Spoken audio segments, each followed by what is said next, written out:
Hey, it's Rachel. I wanted to make this video on day 14 and then again on day 18 and day 20 and 22 and 24. But all those days I really wasn't sure what I wanted to say, and I still don't really know what I want to say, so I apologize if this video is kind of all over the place. I'm a writer. I know how to put what I want onto paper, but when it comes to camera and speaking to you guys, I'm still kind of just making it up as I go along. But today I wanted to talk about quitting or failing the Whole30, because if you are a normal person, you will fail it the first time. You will do something by accident, like I did when I ate corn on like day 3 of my first Whole30. Or you won't be prepared and you'll be out and about and starving and will just grab for something and say to hell with it. And that's what happened to me on the second time I did the Whole30.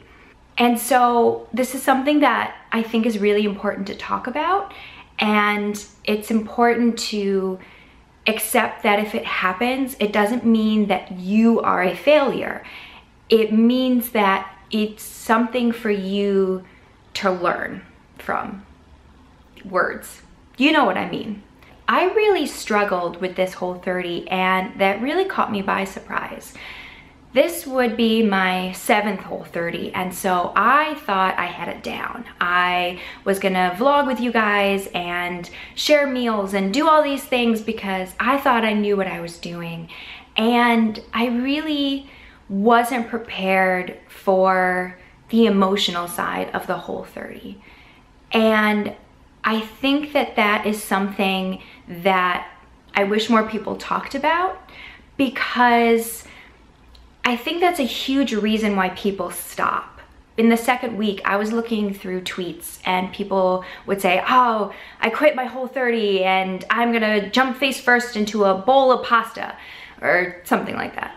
And I'm wondering, what's wrong with these people? Like, why are they giving up just like that? And not only giving up, but rebounding and, going to eat something that they maybe deep down inside know is not good for their bodies, but they're gonna do it anyway, and to hell with it. And as I'm reading these tweets from people, I remember feeling kind of sorry for them and thinking, oh man, if they just tried it again, they could do better, and this is so good for you, and it's so good to figure out what foods are affecting your health, and it's only 30 days. Why can't you give up pasta for 30 days?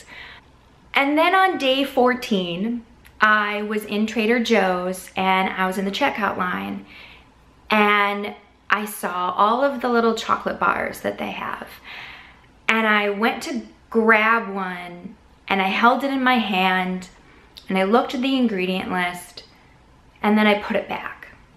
And this was the first time where during this Whole30, I really thought about quitting, because there was this piece of me that really wanted that chocolate. And there was a piece of me that said, nobody would know if you eat it, right? Like, I'm not gonna vlog about it.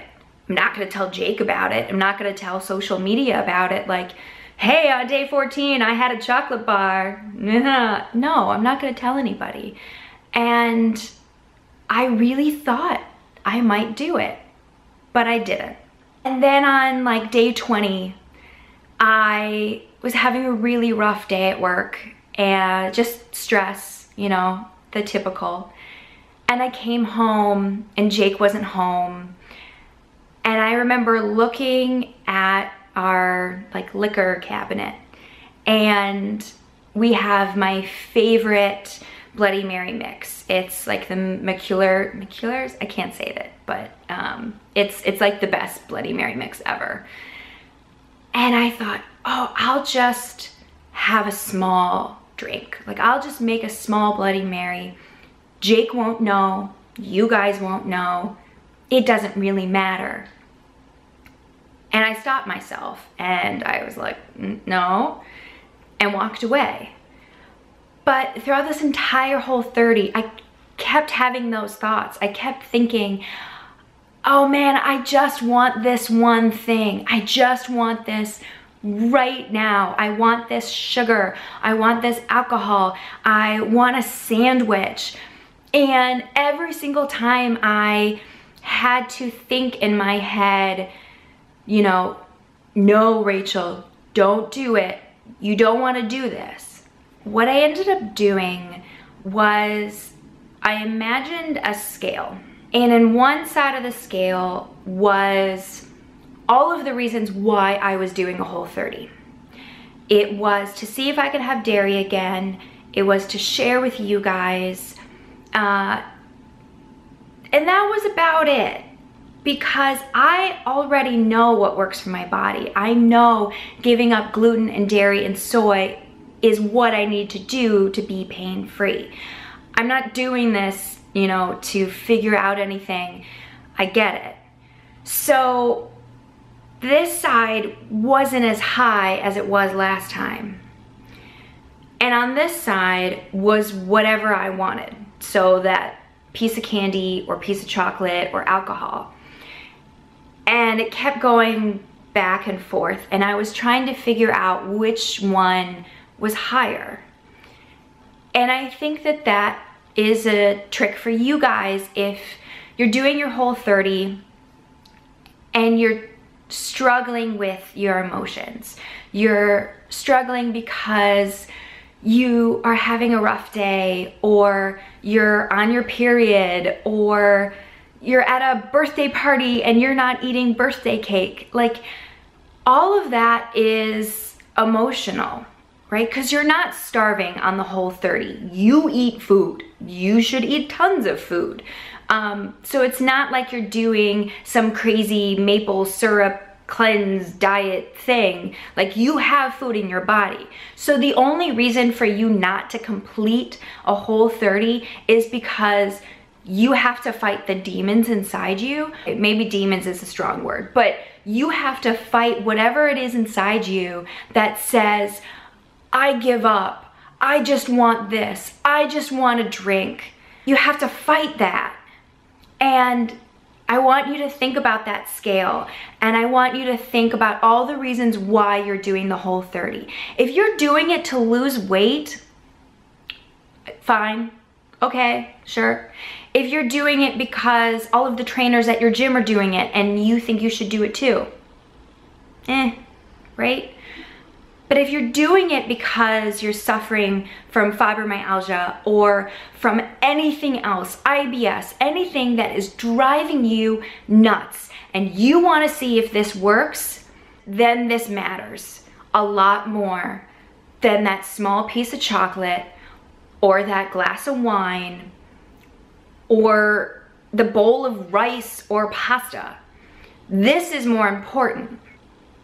So every time you're not sure what to do, I want you to think about the scale, because that really worked for me. This is just something that kind of has been weighing on me. It's something that I've been struggling with all of January, and I really felt this desire to share it with you guys because so many of you have reached out to me and have said, like, hey, I'm doing a Whole30 and you're inspiring me and this is great, and I want you to be prepared for that emotional part that you're gonna have to deal with, because it sucks, and it's really important to be ready for it. And so before you start your Whole30, maybe you should make a list of all the things that you are going to do when you're stressed out, or when you're tired, or when you've had a crappy day at work, or when you have a fight with your loved one. What are you gonna do that's not having a glass of wine, or having pasta, or having chocolate?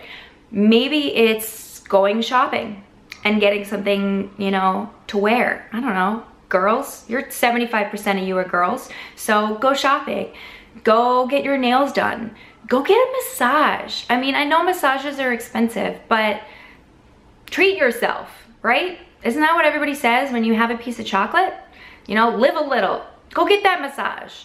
But make a list of all these things that you're gonna do, so when you hit that first day in your Whole30 and you hear that voice inside you that says, it's just a piece of chocolate, or it's just a bowl of pasta, what are you gonna do to not fail the Whole30? I'm ending this video. I've already talked too much, but let me know how your Whole30 went this January if you did it. Let me know if you have any tips for when you're dealing with that emotional side of you. Maybe there's another analogy besides the scale that works really well for you. But yeah, I want this to be a place where we can share with each other. So definitely leave those comments below, not just for me, but for everybody who watches my videos. You know, share down there. That sounded weird. Okay, and anyway, like this video, subscribe, bye. But it is January 7th, 6:30-ish, I think, in the morning. I wanted to say, hey, good morning, and I'm gonna be filming what I eat in the day today. And today, I packed my food.